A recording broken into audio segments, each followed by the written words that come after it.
Assalamualaikum warahmatullahi wabarakatuh. Selamat pagi, selamat siang, selamat sore, dan juga selamat malam kepada Ibu Mutiara dan juga rekan-rekan semuanya.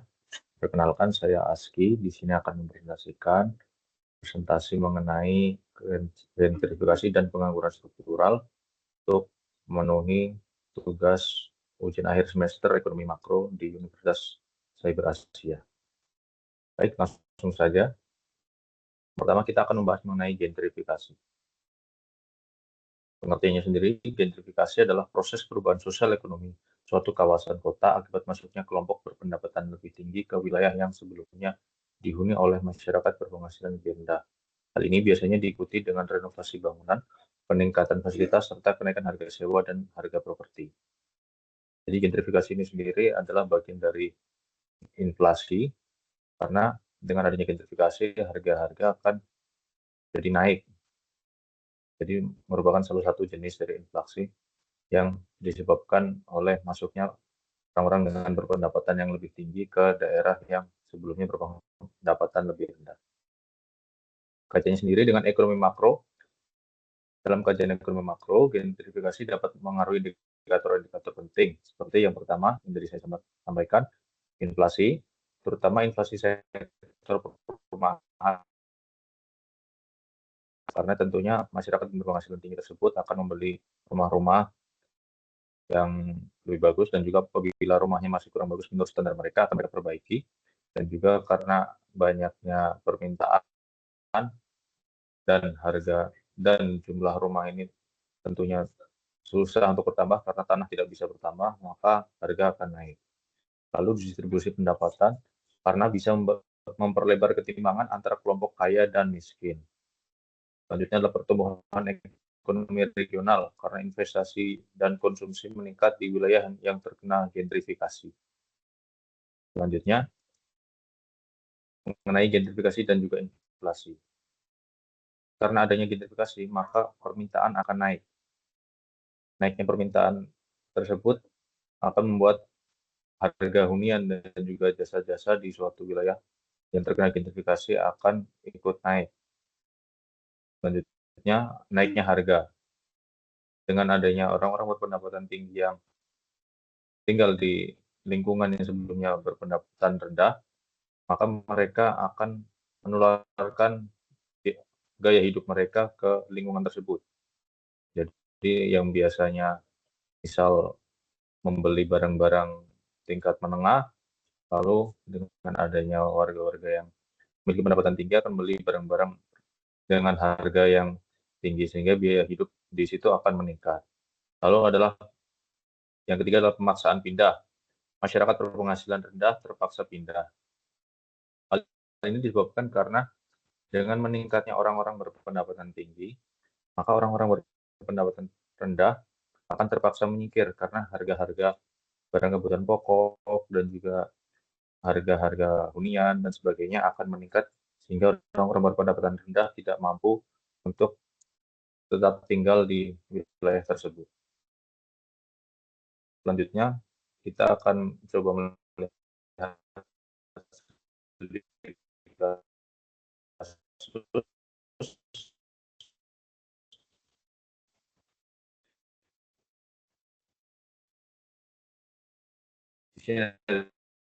kota metropolitis mengalami gentrifikasi dalam 2 tahun terakhir. Data berikut menunjukkan perubahan harga sewa rumah rata-rata per bulan di kita tahun periode 2023 sampai 2025. Yang kedua, jelaskan secara singkat bagaimana perubahan ini bisa berdampak pada kelompok masyarakat berpenghasilan rendah yang tinggal di kawasan tersebut. Yang pertama, menghitung laju inflasi tahunan rata-rata dengan formula CAGR. Inflasi tahun rata-rata itu 4.200.000, yaitu harga rata-rata yang di tahun 2025 dibagi dengan harga rata-rata di tahun 2023 dengan nilai 3 juta, lalu pangkat setengah dikurangi 1. Hasilnya menjadi 0,1832 atau 18,32%. Jadi rata-rata inflasi sektor perumahan di kawasan tersebut adalah sekitar 18,32% per tahun. Lalu penjelasan dampaknya. Kenaikan harga sewa sebesar 18,32% per tahun merupakan beban berat bagi kelompok berpenghasilan rendah. Mereka mungkin tidak mampu lagi menyewa tempat tinggal di kawasan tersebut sehingga terpaksa pindah ke pinggiran kota. Hal ini dapat menyebabkan pemisahan sosial dan berkurangnya akses terhadap fasilitas kota seperti transportasi, pendidikan, dan layanan kesehatan. Kalau tadi kita mengambil contoh dari kota fiksi atau metropolis, untuk kondisi yang real di Indonesia ini bisa kita lihat di Bali. Jadi kita tahu sekarang Bali merupakan salah satu tempat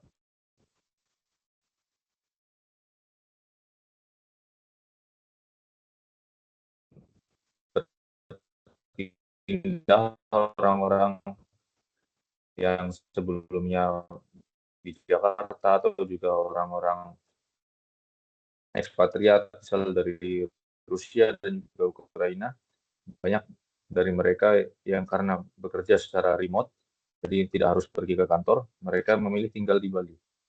Hal tersebut menyebabkan harga-harga di Bali yang sebelumnya misal katakanlah 1.000, karena banyaknya udah yang memiliki penghasilan tinggi pindah ke situ, maka harganya bisa meningkat jadi 1.500 dan sebagainya. Maka gentrifikasi ini sendiri akan masyarakat lokal rasa asing di tempat. Lalu selanjutnya kita memasuki topik yang kedua, yaitu pengangguran struktural. Pengertian, pengangguran struktural adalah kondisi jangka panjang di mana terdapat mismatch atau ketidaksesuaian antara keterampilan tenaga kerja dan kebutuhan pasar kerja akibat perubahan struktural ekonomi seperti teknologi, globalisasi, atau perpindahan industri. Contohnya, pekerja pabrik yang kehilangan pekerjaan karena otomatisasi dan mereka yang belum memiliki keterampilan baru yang dibutuhkan. Penyebab dari pengangguran struktural ini diantaranya adalah sebagai berikut. Yang pertama, otomatisasi dan kemajuan teknologi. Misalnya robot menggantikan buruh pabrik yang menyebabkan buruh-buruh pabrik tersingkir dan di PHK karena perusahaan lebih memilih untuk menggunakan robot yang tidak perlu diberikan gaji secara bulanan. Lalu yang kedua, perubahan pola konsumsi dan permintaan. Yang contohnya perubahan pola konsumsi dan permintaan adalah misal contohnya di sekarang banyak artis-artis atau seniman-seniman yang terpinggirkan karena adanya art yang dibuat menggunakan AI atau artificial intelligence. Jadi perusahaan menganggap bahwa artificial intelligence bisa menggantikan para seniman tersebut dan tidak membutuhkan jasa mereka kembali karena dengan menggunakan AI akan lebih murah. Lalu yang ketiga, globalisasi dan relokasi industri. Dengan relokasi industri, contohnya adalah apabila pabrik yang semula berada di Jawa Barat dikarenakan banyaknya pungutan liar atau pemaksaan oleh ormas-ormas, maka perusahaan tersebut merasa gerah dan menutup pabriknya di tempat tersebut dan memindahkan pabriknya di tempat yang minim ormas dan juga rintangan terhadap investasi. Contohnya adalah mereka pindah ke Jawa Tengah atau ke bahkan negara lain, misal ke Vietnam. Hal tersebut akan menyebabkan penduduk di Jawa Barat tersebut yang sebelumnya banyak menjadi pekerja buruh atau pekerja pabrik akan menjadi pengangguran. Lalu selanjutnya adalah perubahan kebijakan ekonomi atau hilangnya sektor industri tertentu. Perubahan kebijakan ekonomi ini tentunya dipengaruhi oleh kebijakan dari pemerintah dan hilangnya sektor industri tertentu mengikuti perkembangan zaman. Selanjutnya kita lanjut ke dampak pengangguran struktural terhadap ekonomi makro. Yang pertama, meningkatnya natural rate of unemployment. Lalu yang kedua, menurunkan potensi output atau Y. Yang ketiga, menghambat pertumbuhan ekonomi jangka panjang. Yang keempat, menuntut kebijakan dari supply side. Kita lanjut ke studi kasus mengenai pengangguran struktural. Sebuah negara berkembang memiliki data tenaga kerja sebagai berikut. Jumlah penduduk usia kerja 100 juta orang. Angkatan kerja aktif 70 juta orang. Jumlah penganggurannya ada 7 juta orang.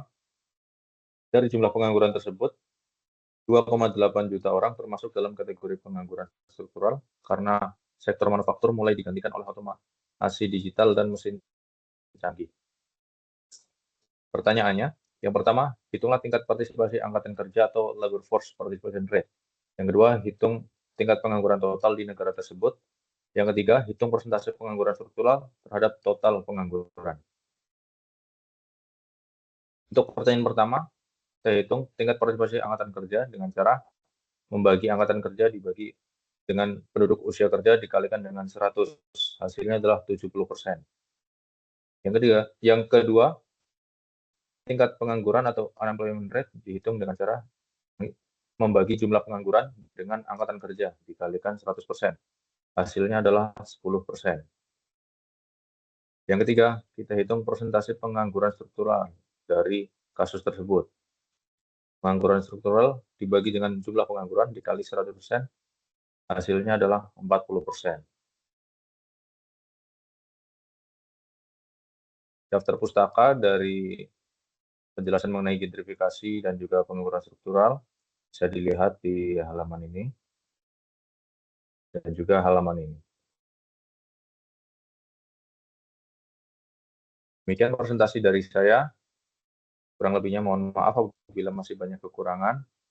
Wabillahi taufiq wal hidayah. Assalamualaikum warahmatullahi wabarakatuh.